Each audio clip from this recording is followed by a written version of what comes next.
ఓం శ్రీకృష్ణాయ నమః. కృష్ణ ద్వైపాయనుడు అంటే వ్యాస మహర్షి. ఈ మహాభారతం ఇచ్చినటువంటి ఆయన వ్యాస మహర్షి. ఆయన యొక్క తల్లి అయినటువంటి సత్యవతి పూర్వజన్మ గురించి చెప్పుకొని ఆయన ఎలా పుట్టాడు అనేది మనం చెప్పుకుందాము.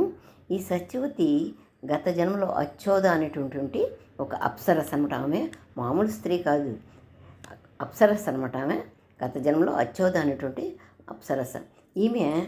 ఆమె పూర్వీకులే ఆమెని శపించారు. ఎందుకంటే ఈమె అమావాసు అనేటటువంటి ఒక భూలోకం నుండి ఉండే అతన్ని ప్రేమించిందనమాట.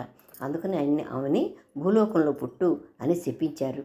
అప్పుడు ఆమె బాధపడింది, అయ్యో నేను భూలోకంలో పుట్టడం ఏంటి అని. అప్పుడు అది ఏమన్నారంటే పితృదేవతలు ఆమెని భూలోకంలో జన్మించి శాపం ఇవ్వడానికి కూడా, శాపం విముక్తి కావాలంటే శంతనుడు అనేటువంటి అతన్ని వివాహమాడి కురువంశాన్ని నిలబెట్టాలి అని, తర్వాత ఈ వ్యాసుల వారిని విష్ణుస్వరూపుడైనటువంటి వ్యాసుల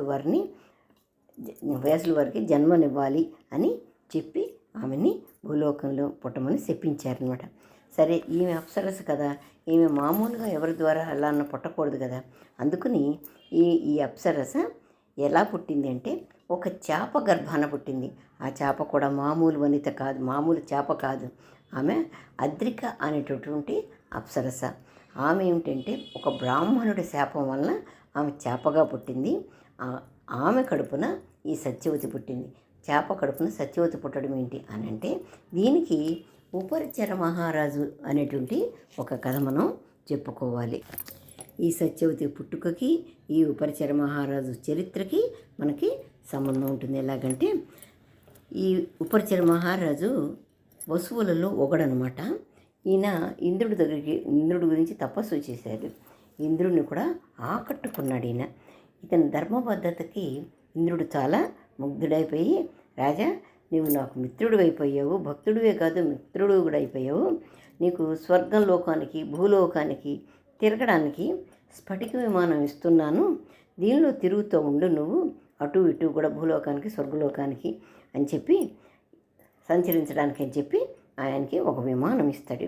అంతేకాదు వైజయంతి మాల ఇస్తున్నానని, యుద్ధ సమయాల్లో కనుక ఈ వైజయంతి మాల తీసుకుంటే నీవు అన్ని యుద్ధాల్లో కూడా జయిస్తావు అని చెప్పి, వైరుల నుండి నీకు ఎటువంటి ఇబ్బంది ఉండదు, శత్రువుల నుండి నీకు ఎటువంటి ఇబ్బంది ఉండదు అని చెప్పి ఆయనకి ఆ వైజయంతి మాలాన్ని కూడా ఇస్తారు. మరొకటి ఏంటంటే, ఆయనకి కోరికలు నెరవేరటానికి, నీకు ఏ కోరిక ఉన్నా నెరవేరేందుకు అని చెప్పి ఒక వెదురు కర్ర, వేణు ఎస్టి అంటారు, దాన్ని ఆయనకి ఇచ్చాడనమాట. ఆయన అది నేల మీద పాతి దాన్ని పూజలు చేశాడు. అలా ప్రతి సంవత్సరం చేసేవాడు అనమాట. ఇంద్రుడి యొక్క ఉత్సవం కూడా చేసేవాడు. చేది దేశంలో సుపరిపాలన ఇస్తూ ఎక్కువగా ఈ ఇంద్రుడి యొక్క ఉత్సవాలు ఆ చేది దేశంలో జరుగుతుండేవి. ఈ చేదిరాజు ఇంటి వసురాజు ఈయన తన యుద్ధ కార్యక్రమంలో తిరుగుతూ ఉంటే ఒక శక్తిమతి అనేటటువంటి ఒక కాలువ కోలాహలం అనేటువంటి పర్వతాన్ని అడ్డుకుంటోంది నన్ను అని చెప్తే, ఈయన ఆ పర్వతాన్ని ఒక తన్ను దంతాడు. అక్కడ ఒక రంధ్రం ఏర్పడుతుంది. అందులో నుంచి శక్తివంతి బయటకు వచ్చింది. అవి వచ్చి తన బిడ్డలుగా చెప్తూ 2 పిల్లల్ని ఇస్తుందట. ఒక మగ పిల్లవాడిని, ఒక ఆడపిల్లని ఇస్తే, మగ పిల్లవాడిని ఏం చేస్తాడంటే సైన్యాధికారిగా చేసేసుకుంటాడు. ఆడపిల్లని మాత్రం తన్ని వివాహం చేసుకుంటాడు. ఆమె పేరు గిరిక. ఈ చేదిరాజు యొక్క ఉపరిచర మహారాజు యొక్క భార్య పేరు గిరిక అనమాట. ఈ గిరిక పెళ్ళైన కొత్తల్లో ఈయన ఋతు సమయం వస్తుంది. ఆ సమయంలోనే ఈ ఉపరిచర మహారాజు పెద్దలందరూ అడవికి అరణ్యానికి వేటకి వెళ్ళమంటారు.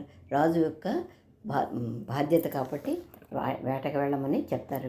వేటకు వెళ్ళే పదంలో ఉంటే ఆయన ఆ గిరికి వచ్చి, నాకు కొత్తగా పెళ్ళైన పిల్ల కదా, నాకు సంతానం కావాలి, నాకు ఆ సమయం ఆసన్నమైంది. ఇదివరకటి రోజులు ఎప్పుడంటే ఎప్పుడు కాదు, ఋతు సమయంలో సంతానోత్పత్తి కోసం అని చెప్పి ఆ రాజుగారిని ఆగమంటుంది. మీరు వెళ్ళొద్దు, మనకు సంతానం కావాలి కదా అని అడుగుతుంది. ఆయన కాదు, నాకేమో పెద్దలు చెప్పారు అని చెప్పి ఆయన వేటకు వెళ్ళిపోతాడు. వెళ్ళిపోయిన తర్వాత అలా వేటకు వెళ్ళినప్పుడు ఆ సమయంలో ఈయన ఆ చల్లగాలికి అక్కడ ఉండేటటువంటి ప్రదేశానికి ఆయన కొంత అలసట తీర్చుకుందాం కూర్చునేసరికి అతనికి భార్య గుర్తు వచ్చింది. భార్య గుర్తుకు వచ్చేసరికి ఆయనలో కామం ప్రజ్వరిల్లింది. ఆ కామం వలన ఏమైందంటే ఆయనకి రేతస్సు వచ్చింది. అప్పుడు ఆయన ఏం చేశాడంటే ఆ రేతస్సుని అప్పట్లో ఎప్పుడన్నా జరిగే పని కాబట్టి అది అందుకని దాన్ని ఏం చేశాడంటే ఒక ఆకు డొప్పలో పోసి ఒక గద్దకిచ్చి నా భార్యకి ఇవ్వు అని చెప్పి పంపిస్తాడు.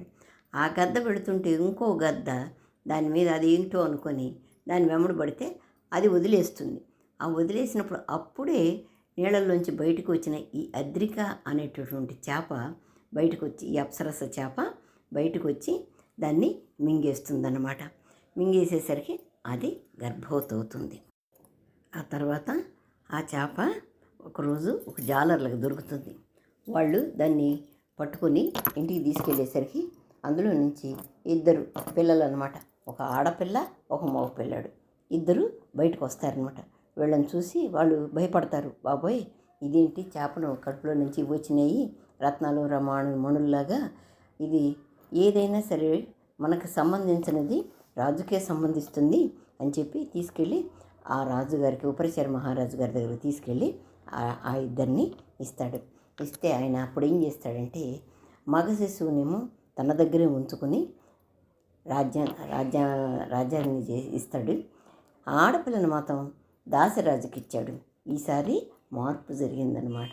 ఈసారి దాసరాజు అని చెప్పి ఆయనకి ఇస్తాడనమాట. ఈ చేపలు పట్టే ఆయనకే ఇచ్చేస్తాడు. ఇచ్చి మీ రాజుగారికి ఇవ్వండి, ఆయన్ని పెంచుకోమనండి అని చెప్పి చెప్తాడు. ఆ కన్యే సత్యవతి. ఆమె చేపలు పట్టే వారితోనే ఉండడం వలన ఒకటి చేప కడుపులో నుంచి వచ్చింది కాబట్టి మత్స్యగంధి అనే పేరు వచ్చేసింది ఆమెకి, సత్యవతికి. తర్వాత చాలా అందమైనటువంటి రూపం కలది. ఈమె నలుపు కానీ అందులో చాలా అందంగా ఉంటుందంట. అందరినీ కూడా ఆకర్షణాయుతంగా ఉండేదంట. ఆ విధంగా ఆమె చక్కగా పెరిగింది. తండ్రి మాట వింటూ తండ్రి ఏది చెప్పినా కూడాను ఆమె శిరసావహిస్తూ చాలా చక్కగా పెరిగిందనమాట. అలాంటి ఆమె తండ్రికి కూడా సహాయంగా ఉంటుండేది. ఒకరోజు ఒక పరాశర మహర్షి అనేటటువంటి అతను ఈ గట్టు నుంచి ఆ గట్టుకు వెళ్ళడానికి వచ్చాడనమాట. అప్పుడు ఆ ఆవలగట్టుకు చేర్చడానికి ఈ సత్యవతిని పంపిస్తాడు తండ్రి. తనకి అనారోగ్యంగా ఉందని, అమ్మ నువ్వు తీసుకెళ్ళు, ఆయన్ని సోమవారం అవతల దింపు అని చెప్తాడు.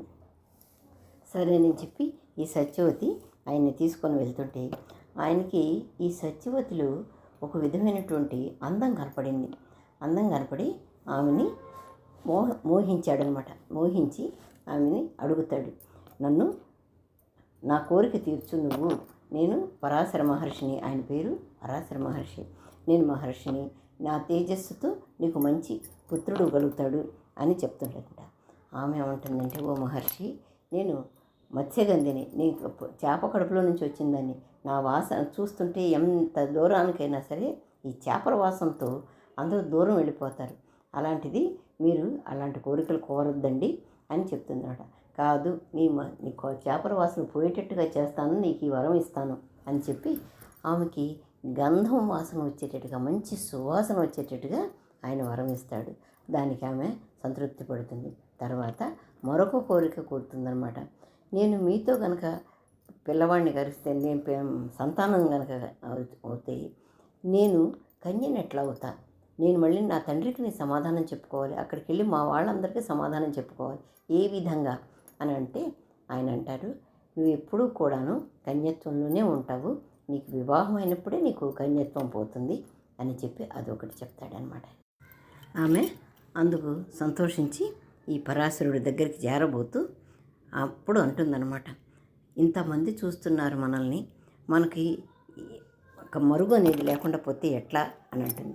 అంటే ఆయన మంచుతో ఒక ద్వీపాన్ని తయారు చేస్తాడనమాట. అందుకని ఆ ద్వీపంలోనే వారిద్దరి కలయిక.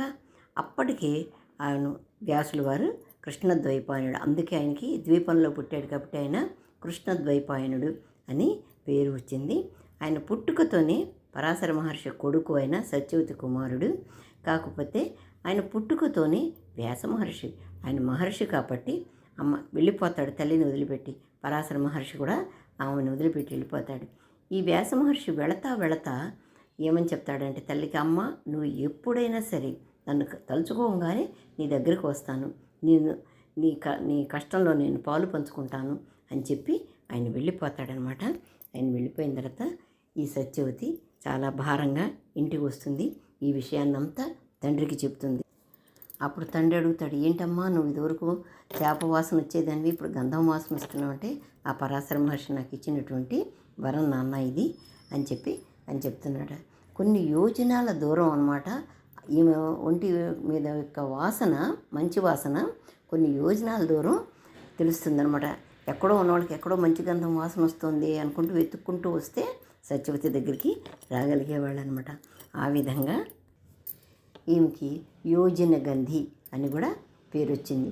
మొట్టమొదట్లో మత్స్యగంధి, యోజన గంధి అని సత్యవతి. ఈమె నల్లగా ఉండటం మూలన కాళీ అని కూడా పిలిచేవారని భారతంలో చెప్పున్నారనమాట. ఓం శ్రీకృష్ణాయ నమః.